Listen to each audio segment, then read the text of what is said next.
ಎಲ್ಲಾದರೂ ಗಮನಿಸಿ,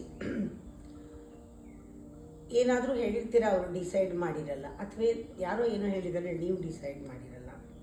ಒಟ್ಟಲ್ಲಿ ಇಫ್ ಯು ಕಾಂಟ್ ಡಿಸೈಡ್, ಏನು ಉತ್ತರ ಬರುತ್ತೆ ಅವರಿಂದ ಅಥವಾ ನೀವು ಡಿಸೈಡ್ ಮಾಡಿದ್ರೆ ಏನು ಅರ್ಥ? ನೋ ಅಂತಲೇ ಅರ್ಥ. ಇಫ್ ಯುವರ್ ಡಿಸಿಷನ್ ಇಲ್ಲದೆ ಆ ನೋ ಇದ್ದರೆ ಹೇಗೆ ಬದುಕ್ತೀರಾ? ಎಸ್ ಅನ್ನೋದ್ರಲ್ಲಿ ಜೀವನ ಇದೆ, ಆನ್ಸರ್ನಲ್ಲಿ ಜೀವನ ಇದೆ, ಉತ್ತರದಲ್ಲಿ ಜೀವನ ಇದೆ. You can't live without answer.